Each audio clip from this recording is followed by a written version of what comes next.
نبی اکرم نور مجسم شفیع معظم صلی اللہ تعالیٰ علیہ وسلم کی امت کو اللہ تعالیٰ نے بہت ساری ایسی چیزیں اپنی رحمت سے دی ہیں کہ جن میں عمل تھوڑا ہے، اجر زیادہ ہے۔ اس کا نتیجہ یہ نکلتا ہے کہ انسان تھوڑے وقت میں، تھوڑے ٹائم میں، تھوڑی مصروفیت میں اپنے رب کریم کے بارگاہ سے زیادہ اجر کا مستحق ہو جاتا ہے۔ انہی مقدس، معتبر، معنی خیز ایام میں ایک بڑی فضیلت، زیادہ عظمت والا مہینہ ماہ رمضان المبارک ہے۔ قرآن مجید نے صراحت کے ساتھ اس ماہ مقدس کا نام لیا ہے۔ کیا معنی ہے؟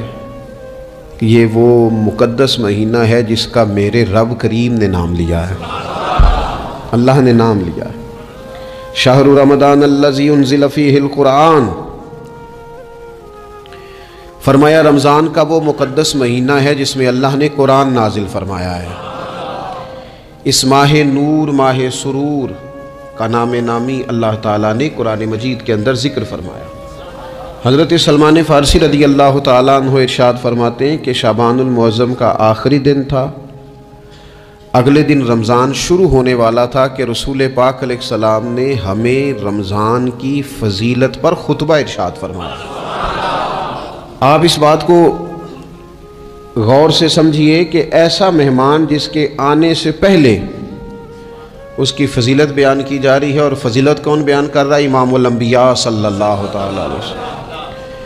یہ صرف ہمارے دلوں کے اندر، امت کے دلوں کے اندر اس ماہ مقدس کی فضیلت کو اور اس کی عظمت کو بٹھانے کے لیے کہ پوری طرح تم اپنے ذہن میں اور اپنے دل میں ایک بات بٹھاؤ کہ ایک عظمتوں والا مہینہ تم پر سایہ فگن ہونے والا ہے، عظمتوں والا۔ حضور نے ایک دن قبل اس کی فضیلت بیان۔ ہمارے ہاں یہ ہوتا ہے کہ ہم کسی چیز کی اہمیت کو لیتے ہیں لیکن سمجھتے ہیں کہ یہ کوئی روٹین ورک ہے، یعنی نارملی ہر سال رمضان شریف آتا ہے، اپنے وقت کے حساب سے چاند بدلتا ہے اور اپنے وقت پر رمضان شریف آ جاتا ہے۔ ہم سمجھتے ہیں کہ مطلب روٹین کا ایک معاملہ ہے، ایک روٹین کی چیز ہے۔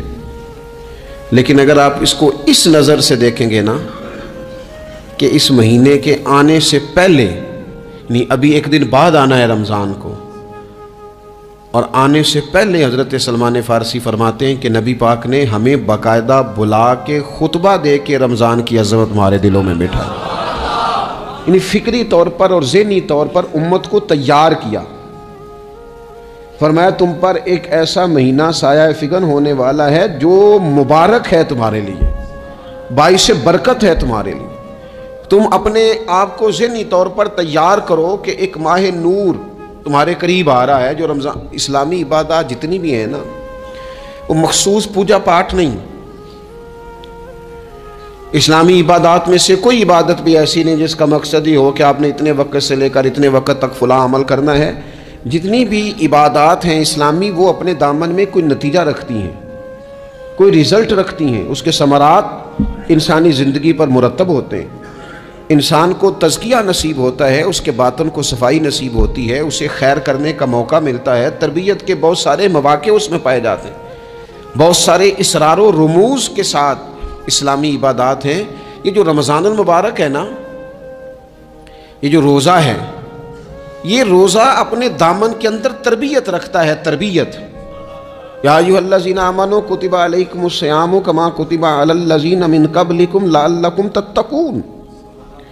اے ایمان والو، تم پر روزے فرض کیے گئے جیسا کہ تم سے پہلے لوگوں پر بھی فرض کیے گئے تھے تاکہ تم تقوی اختیار کرو۔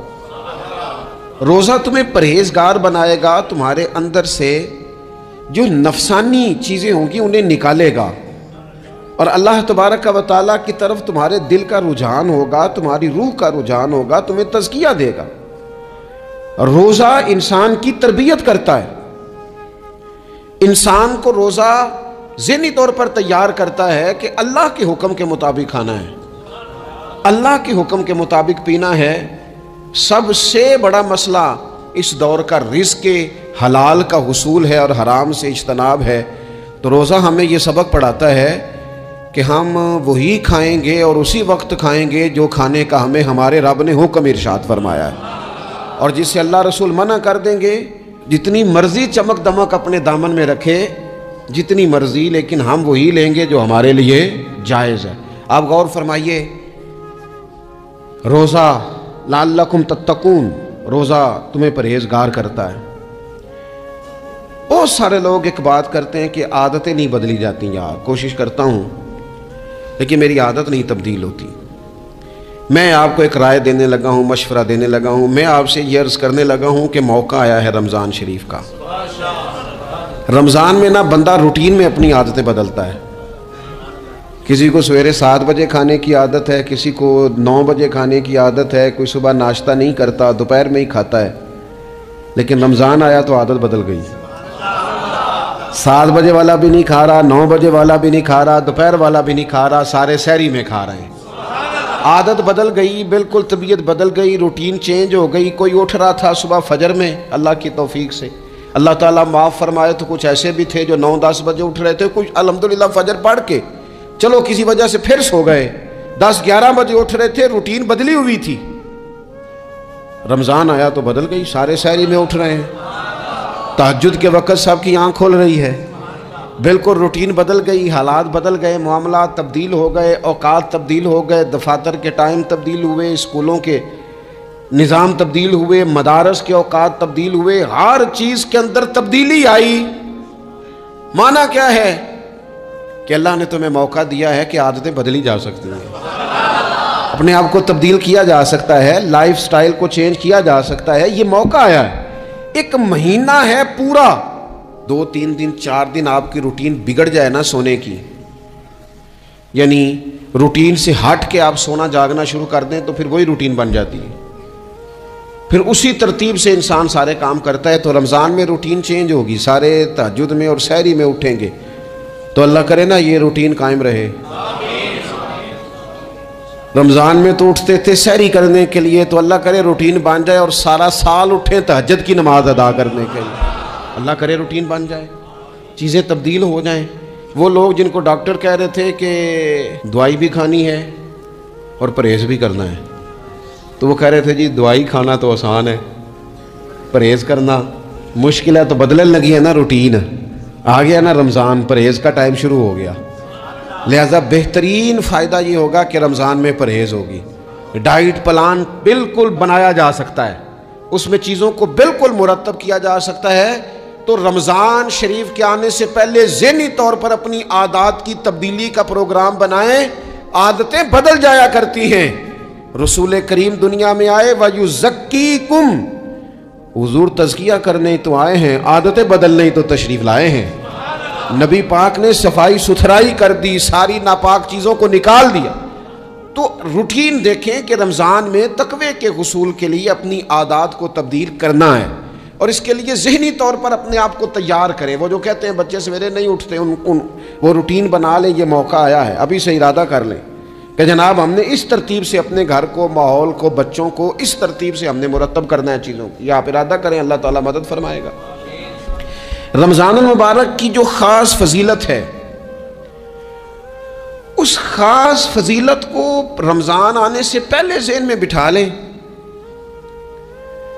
اور رمضان المبارک پورے کا پورا اس ذوق سے گزاریں کہ ذہن میں بات موجود ہو، ذہن میں، کہ دراصل رمضان کیا ہے۔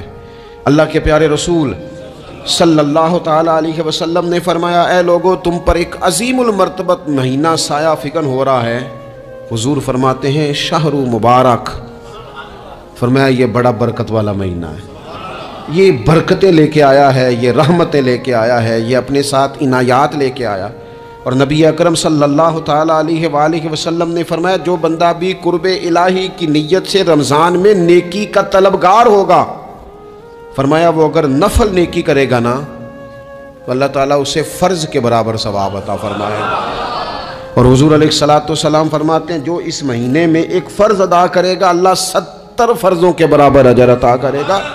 اپنے ذہن میں ایک بات بٹھائی جائے، ذہن میں یہ بات بٹھائی جائے کہ یہ نا برکت والا مہینہ ہے، اس میں میرا ثواب بڑا ضربوں کے ساتھ آگے بڑھے گا، ایک ذہن بنایا جائے اور پھر ثواب اکٹھا کرنا شروع کر دیا جائے۔ پھر وہ ترتیب بنا لی جائے